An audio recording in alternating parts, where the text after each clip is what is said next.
Sonic in 2023 has already been enough of a crazy ride, whether it be from official products like Sonic Frontiers DLC updates, or the modding and fan game scenes creating amazing games such as the Triple Trouble 16-bit, and adding their own flair into games like with Sonic Forces Overclocked. This community stays very busy and active with almost every aspect of the franchise, whether Sega is dropping a game or not. And it's very interesting to see everything come together the way it has in the last year, and it's been an absolute treat to see for all aspects of the franchise. Leading up to the release of Sonic Frontiers DLC Update 3, it seemed that the lead director of Frontiers, Kishimoto, had been taking a lot of advice and ideas from the fan base via Twitter or X. This was never seen before in this franchise, or honestly, it's not seen often at all in AAA gaming companies. Direct communication from thousands of fans on one platform. It was kind of beautiful, except, the times where it wasn't, and when people were sending nonsensical things to Kishimoto.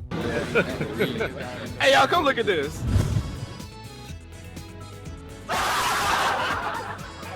That aside, it has greatly impacted the future of Sonic going forward, and we may see a huge shift due to this, as we all know. A lot of these sent in to Kishimoto were not just suggestions made. Sometimes a modder's work was used on Twitter to demonstrate what people wanted and what they wanted to see in the updates, as it directly showed or gave the idea, which greatly inspired Kishimoto and his team.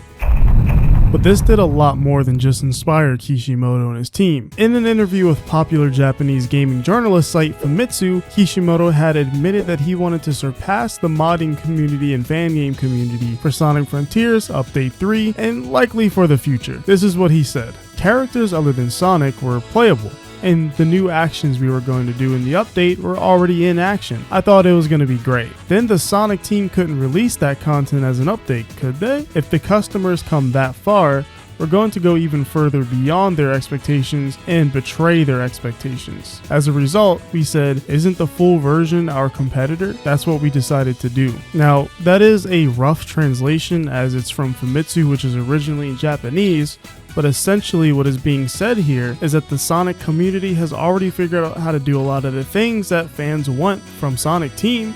You smart. So they felt like they have to go even further beyond the community to surpass our expectations. And in a way, they look at their previous version of the game, I guess, as their own competitor, as people were able to add on to that themselves, compared to what they had to do for Update 3. Overall, this is something that is very interesting to be coming from a lead director on any video game. There are a lot of positives and negatives to analyze about this. A lot of fans in the franchise don't like to compare fan work to official work, but now here with Kishimoto directly comparing their efforts to fan efforts, it is kind of interesting to see criticism between fans when they do this themselves, as Kishimoto directly is seeing the modding community as a competitor for what they need to do better on. And again, that's a double-edged sword, so let's get into that. So let's start with the negatives. For one, I feel like Sonic Team shouldn't have that problem where they feel like the modding community is doing better than they are. They're a big company that should be making AAA games for Sonic. There isn't really an excuse. Sonic is a big breadwinner for Sega, as I feel like because of that, the higher ups at Sega love to abuse the Sonic franchise to earn quick revenue without high costs. Games like Persona and Yakuza have to have quality insurance to make sure those games are actually well received, because games like Persona and Yakuza are sold based off of them being really well liked. They don't have the same kind of brand appeal in the slightest compared to Sonic.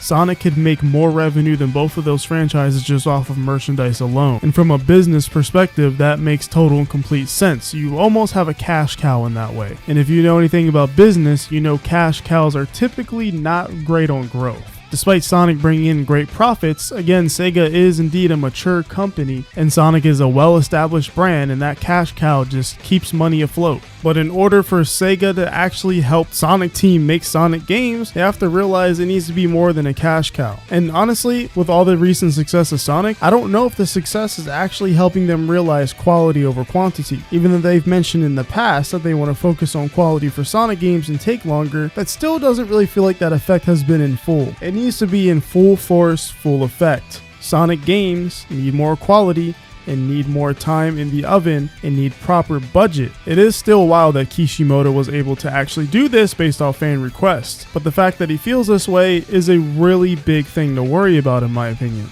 They should have the resources to surpass of what any fan can do. A fan being able to reach the heights of a developer should be an astonishing feat, but it does feel less and less of an astonishing feat these days within this community. Not only because the fan game creators and modders are talented, but because Sonic games don't seem like they take a lot of talent to make. Kishimoto has a lot of heart, and we love to see things like that. And going forward, I want to see that heart he has intact. That heart that was displayed during this Update 3 cycle.